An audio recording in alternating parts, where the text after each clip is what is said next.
आ जाएंगे सभी साथी। नमस्कार, जय हिंद। कैसे हैं आप सभी लोग? आशा करता हूँ बहुत अच्छे होंगे।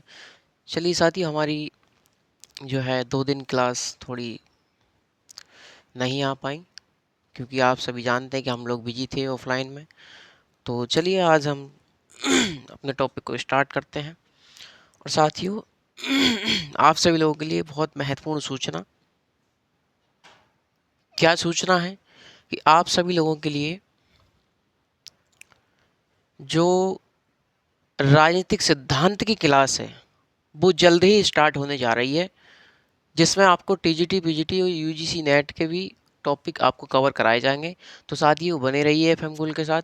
और एमएन सर आपके साथ हैं, हमेशा आपके साथ थे, आपके साथ हैं और आपके साथ बने रहेंगे जब तक आपका एग्ज़ाम नहीं आ जाता तब तक। तो साथियों, मेरा आपसे यही कहना है कि राजनीतिक सिद्धांत की क्लास को भी यार आप उतना ही प्यार देंगे जितना प्यार आप राजनीतिक विचारकों की क्लास को दे रहे हैं। तो साथियों, मस्ती में मग्न होकर के पढ़ते रहिएगा। देखिए, तो आज का जो टॉपिक रहेगा हमारा, पिछले सेशन की यदि बात करी जाए तो पिछले सेशन में हम लोगों ने रूसों का जो सामाजिक समझौता था या फिर जो उसकी सामान्य इच्छा थी उस पर चर्चा किए थे हम लोग।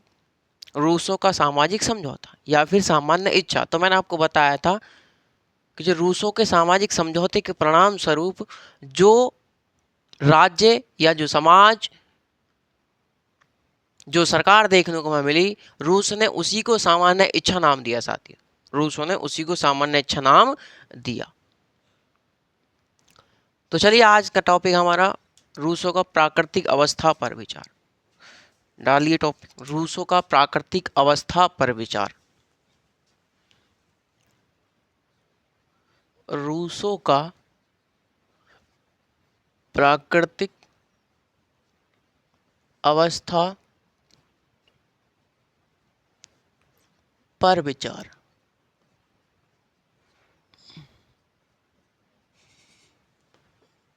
रूसों का प्राकृतिक अवस्था पर विचार। साथियों, आप बने रहिए। देखिए, मैं आपको हम आपको बता दें साथियों कि जो रूसों का जो प्राकृतिक अवस्था पर विचार है उसमें हॉब्स तथा लॉक दोनों के विचार शामिल हैं। यानी कि रूसों का जो प्राकृतिक अवस्था पर विचार है वो विचार हॉब्स के प्राकृतिक अवस्था पर विचार और लॉक के प्राकृतिक अवस्था पर विचार जो उन दोनों ने दिए उनसे प्रभावित है, मतलब उन दोनों से संबंध रखता है। रूसों का प्राकृतिक अवस्था पर जो विचार है वो लॉक से तो प्रारंभ होता है और हॉब्स पर जाकर समाप्त होता है। साथियों, हॉब्स पर जाकर समाप्त होता है।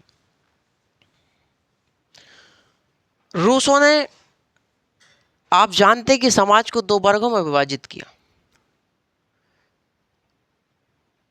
आप जानते हैं कि रूसों ने समाज को 2 वर्गों में विभाजित किया।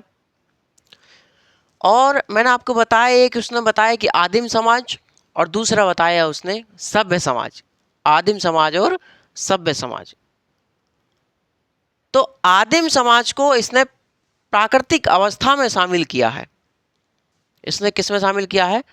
इसने प्राकृतिक अवस्था में किसको शामिल किया है? तो आदिम समाज को शामिल किया है। अर्थात कहा जाए तो आदिम समाज को इसने अच्छा बताया है और जो सभ्य समाज है उसको बुरा बताया है। साथी, उसको बुरा बताया है। आदिम समाज के बारे में रूसों ने कहा कि आदिम जो समाज है, आदिम समाज का जो विचार है वो हॉब्स के विपरीत है। हॉब्स के विपरीत है तथा लॉक के विचारों से प्रभावित है।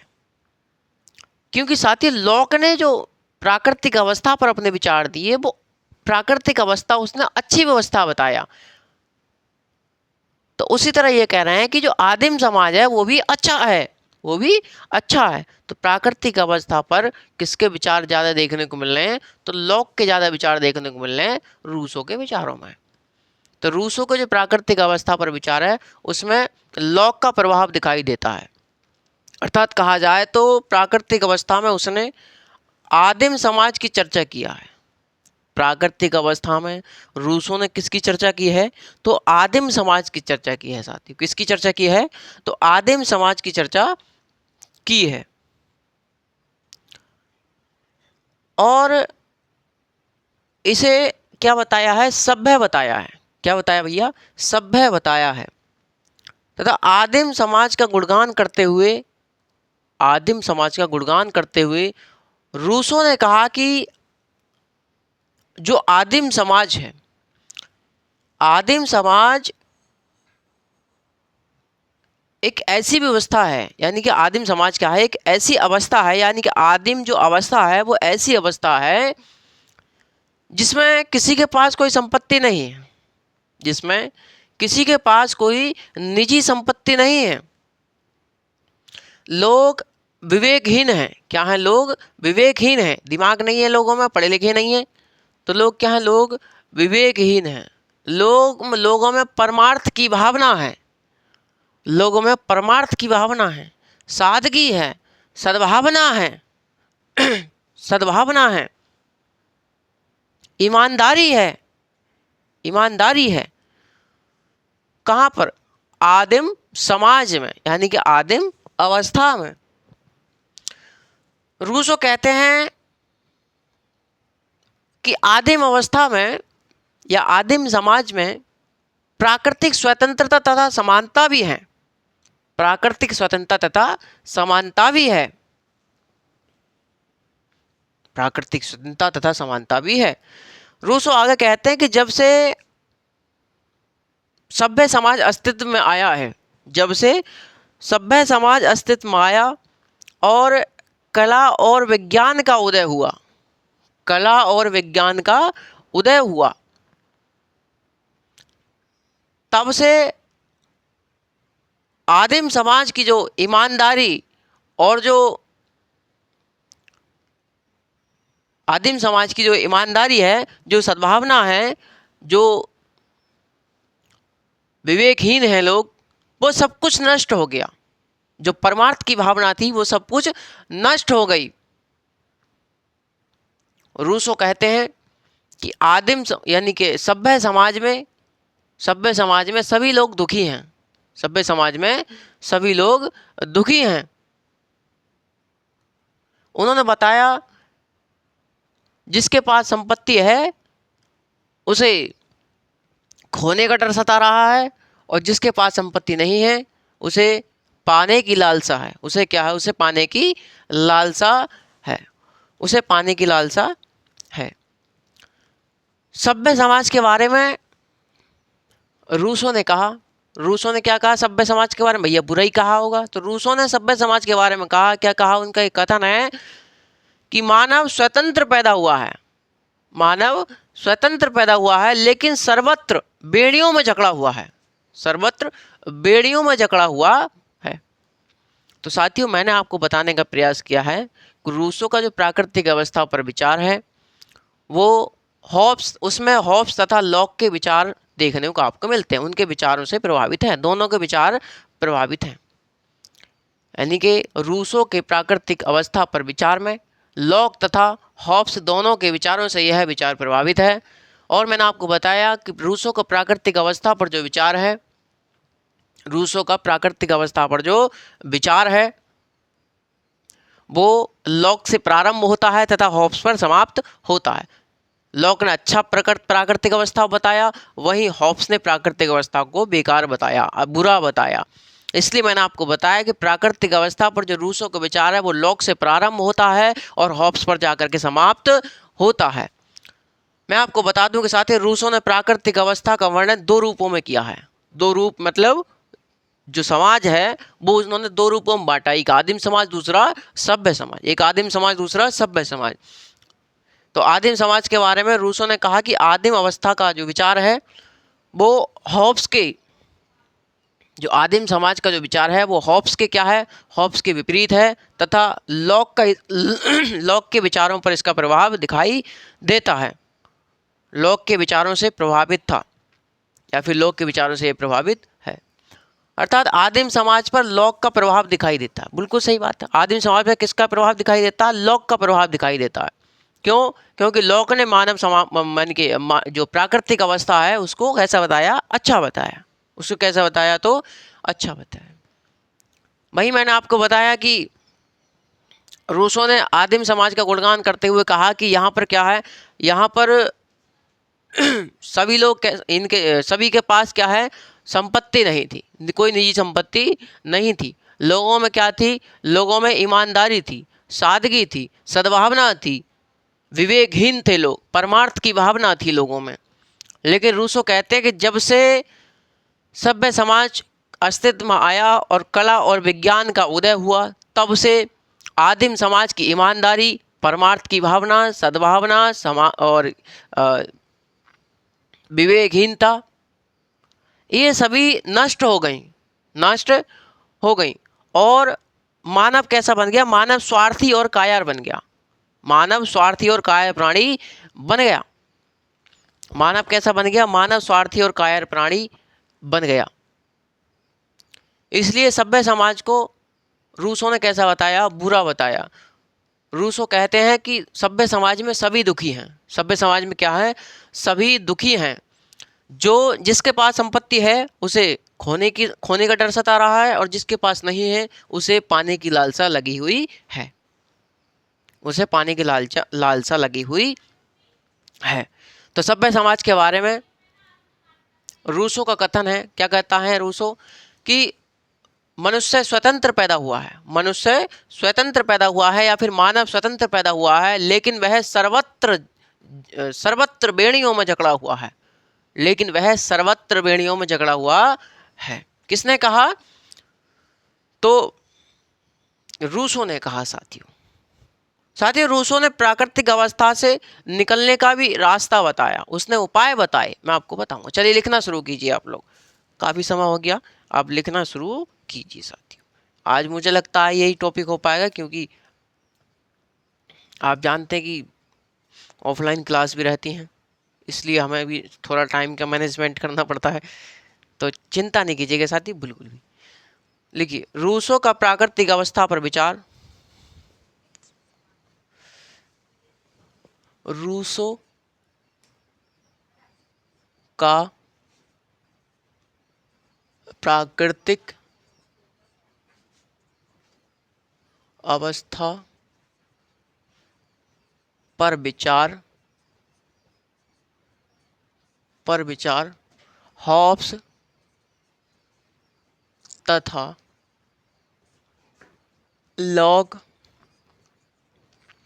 तथा लॉक दोनों के विचारों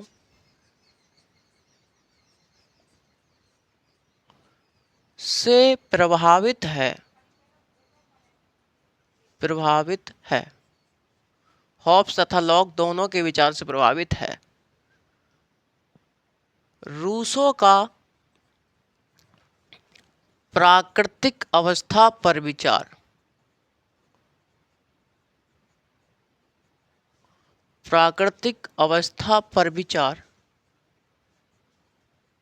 रूसो का प्राकृतिक अवस्था पर विचार लॉक से प्रारंभ होकर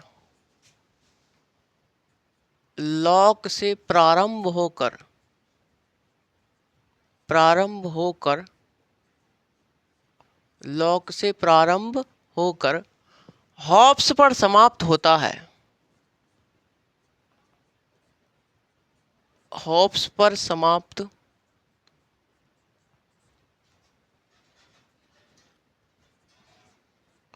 होता है।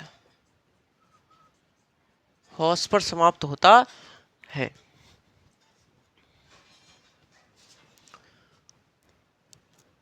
हॉब्स ने, मैंने आपको बताया था कि हॉब्स ने जहां प्राकृतिक अवस्था को बुरा बताया था, वहीं लॉक ने प्राकृतिक अवस्था को कैसा बताया था? अच्छा बताया था। इसलिए मैंने आपको बताया कि प्रारंभ में जो रूसो क्या काम करता है, प्रारंभ में जो आदिम समाज है उसको लॉक अच्छा बताएगा, उसके बाद जो सभ्य समाज है उसे अंत में कैसे बताएगा, बुरा बताएगा। इसलिए यानी कि रूसो की प्राकृतिक अवस्था पर जो विचार है उस पर लॉक तथा हॉब्स दोनों के विचार देखने को मिलते हैं, दोनों के विचार से प्रभावित है। और लॉक के विचारों से प्रारंभ होता है और वही हॉब्स के विचारों पर समाप्त होता है इसका प्राकृतिक अवस्था पर विचार। समझे साथियों? चलिए, रूसो ने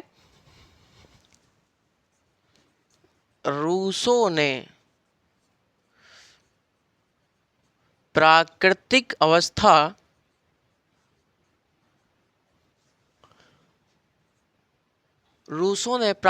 अवस्था को दो रूपों में विभाजित किया,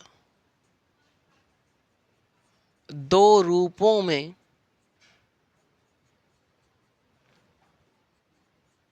विभाजित किया। तो दो रूपों में विभाजित किया। नंबर एक, आदिम समाज, आदिम समाज। नंबर दो, सभ्य समाज। कैसा? सभ्य समाज। नंबर एक आदिम समाज, दूसरा नंबर दो सभ्य समाज। आदिम समाज के बारे में रूसो ने कहा कि आदिम समाज का विचार हॉब्स के विपरीत है तथा लॉक के विचारों से प्रभावित है। देखिए,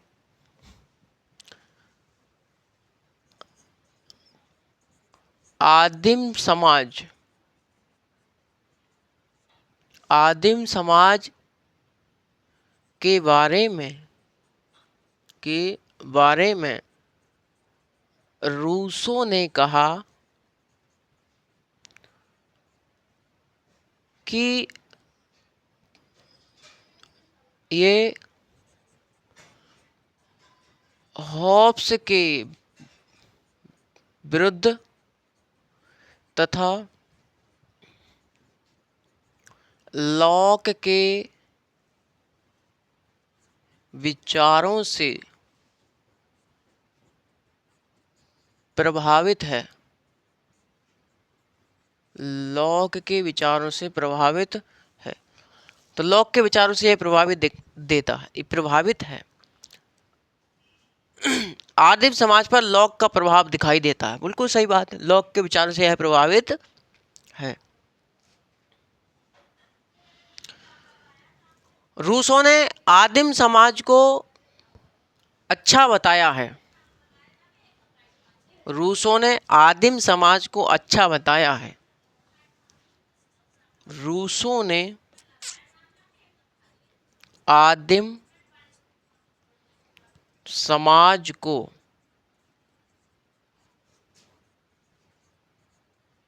अच्छा बताया है। रूसो कहते हैं कि रूसो कहते हैं कि आदिम समाज में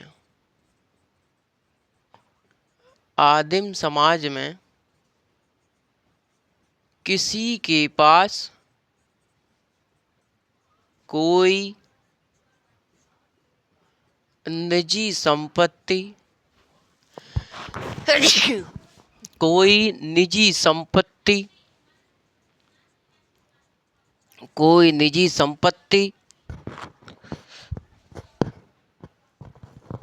नहीं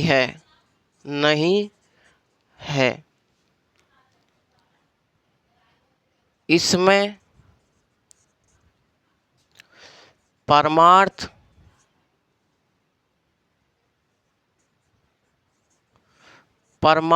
की भावना,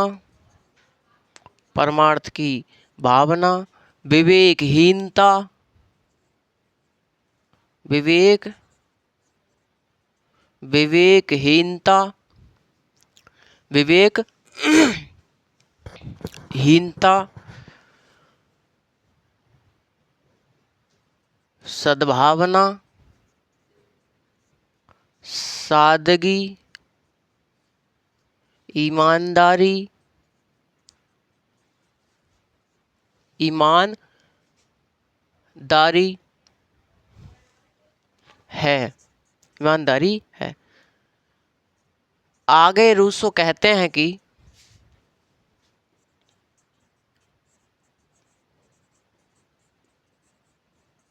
आगे रूसो कहते हैं कि आगे रूसो कहते हैं कि सभ्य इनके आदिम समाज में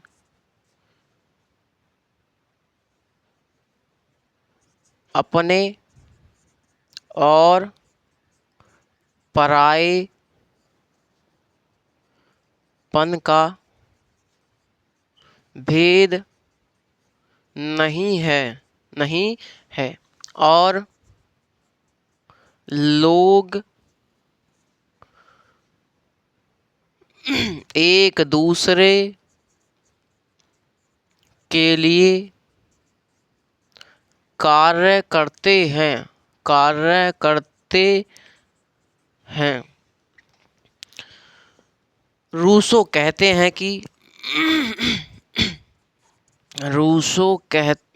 कि जब से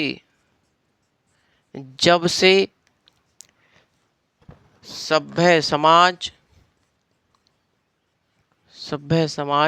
अस्तित्व में आया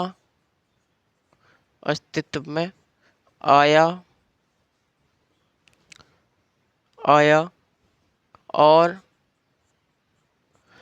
कला और विज्ञान का उदय हुआ,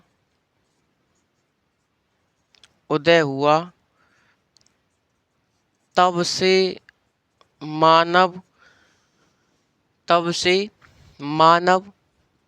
स्वार्थी और कायर बन गया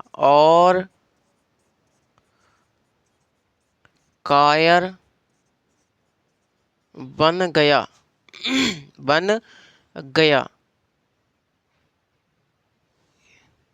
इसमें परमार्थ ईमानदारी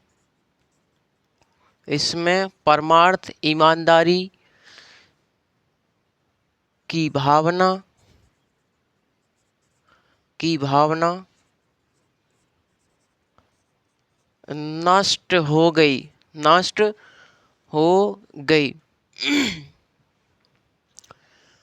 रूसो कहते हैं कि सभ्य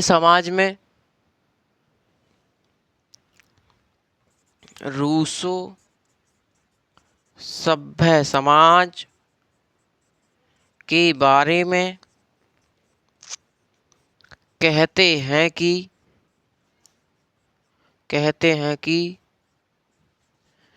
सभ्य समाज में सब दुखी हैं जिसके पास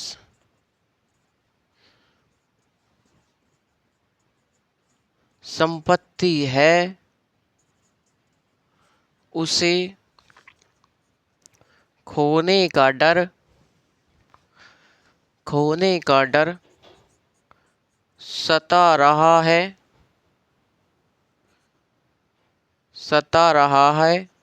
और जिसके पास नहीं है उसमें पाने की लालसा लगी हुई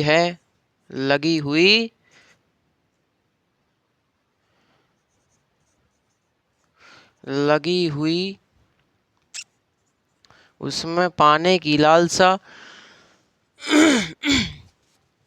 लगी हुई है। रूसो सभ्य समाज के बारे में कहता है कि रूसो सभ्य समाज के बारे में कहता है रूसो ने सभ्य समाज के बारे में कहा कि मानव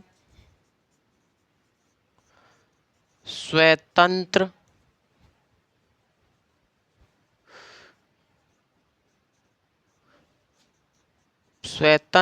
पैदा हुआ है लेकिन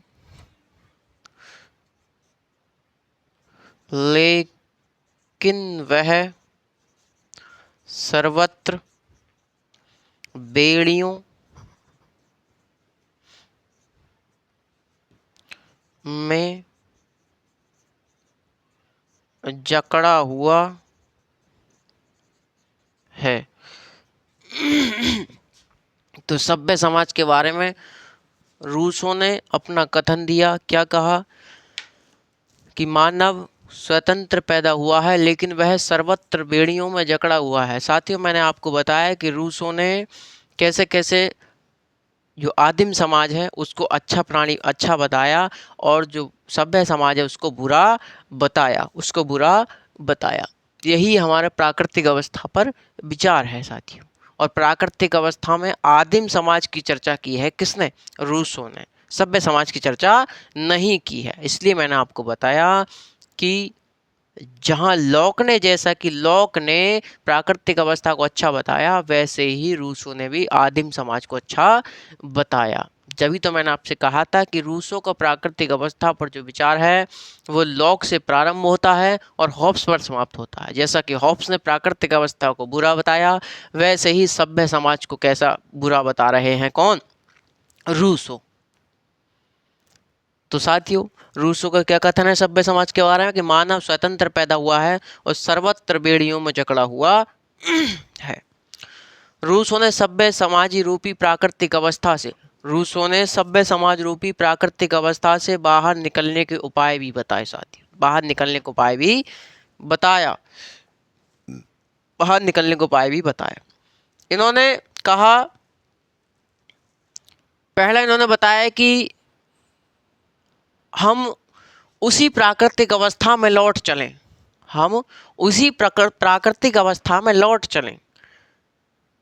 लेकिन जनसंख्या अधिक हो गई है तो इसलिए लौट पाना संभव नहीं है और लोग विवेकवान बन गए हैं, बुद्धिमान बन गए हैं, इसलिए हमें प्राकृतिक अवस्था में लौट पाना संभव नहीं है।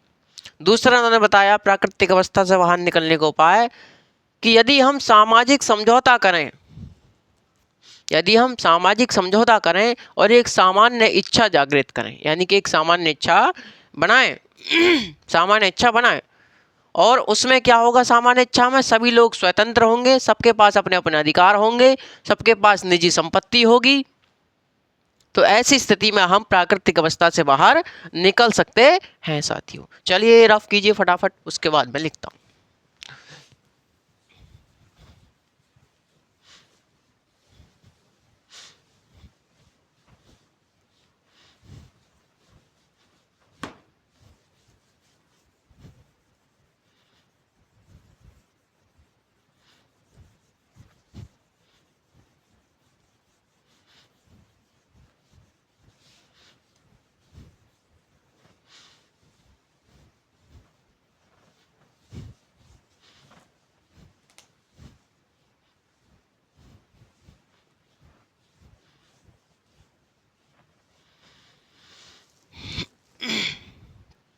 चलिए साथियों, लिखिए।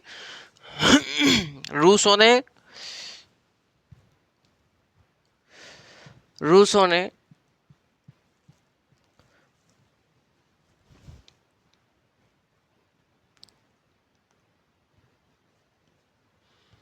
लिखिए साथियों, रूसो ने सभ्य समाज रूपी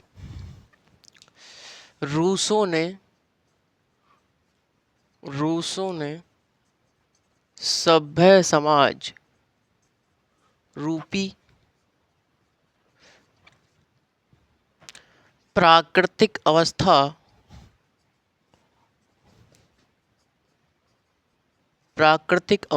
से बाहर निकलने के कुछ उपाय बताए। कुछ उपाय बताए।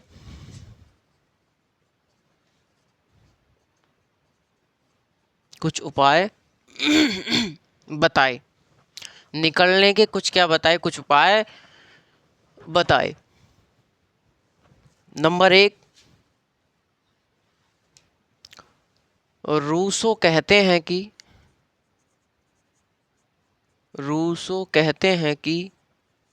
यदि हम उसी प्राकृतिक अवस्था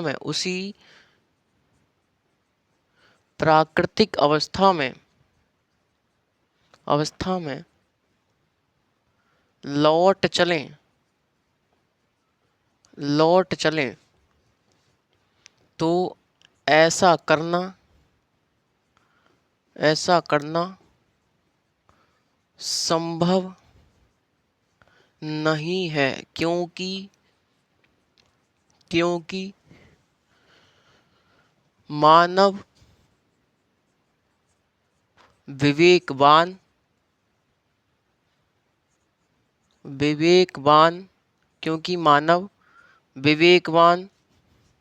बुद्धिमान और बुद्धिमान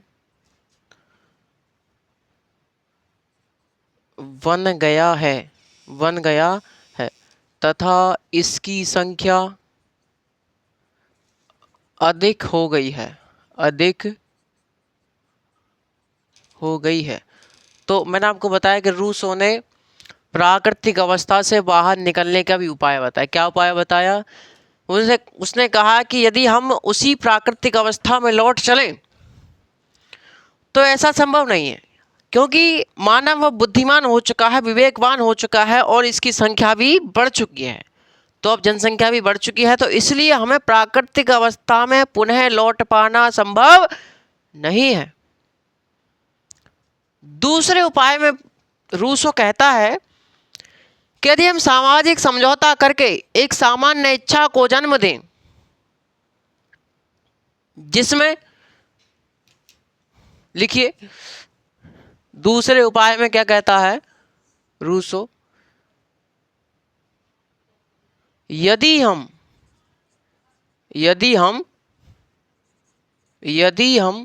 सामाजिक समझौते के परिणाम स्वरूप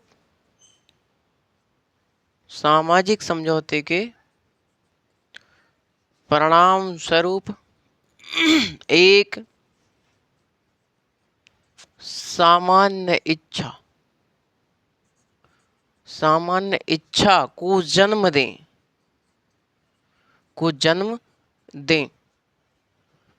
सामान्य इच्छा को जन्म दें, जिसमें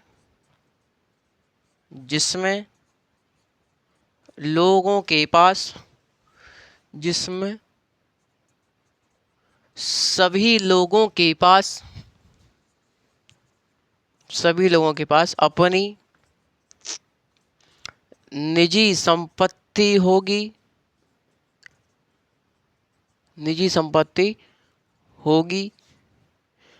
अपनी अधिकार और स्वतंत्रता होगी, ईमानदारी होगी, लोग कर्तव्य परायण होंगे,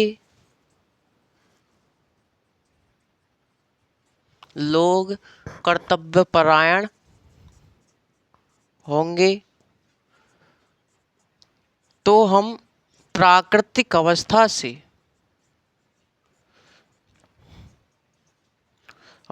से बाहर निकल सकते हैं। निकल सकते हैं। तो हम क्या कर सकते हैं, इस उपाय से प्राकृतिक अवस्था से बाहर निकल सकते हैं साथियों। तो रूसों ने प्राकृतिक अवस्था से बाहर निकलने के कितने उपाय बताए भैया, तो 2 उपाय बताए। कौन कौन से, पहला मैंने आपको बताया कि हम उसी प्राकृतिक अवस्था में लौट चले, लेकिन ऐसा संभव नहीं है क्योंकि लोग जनसंख्या बढ़ चुकी है, लोग विवेकवान हो चुके हैं, लोग बुद्धिमान हो चुके हैं, ऐसा कर पाना संभव नहीं है। दूसरा मैंने आपको बताया कि सामाजिक समझौते के परिणाम स्वरूप हम एक सामान्य इच्छा को जन्म दे दें, सामान्य इच्छा को जन्म देते हैं, और सामान्य इच्छा में क्या होगा, सभी लोग एक समान होंगे, सभी लोग विवेकवान होंगे, बुद्धिमान होंगे, सबके पास अपनी निजी संपत्ति होगी, सबके पास अपने अधिकार और स्वतंत्रता होगी।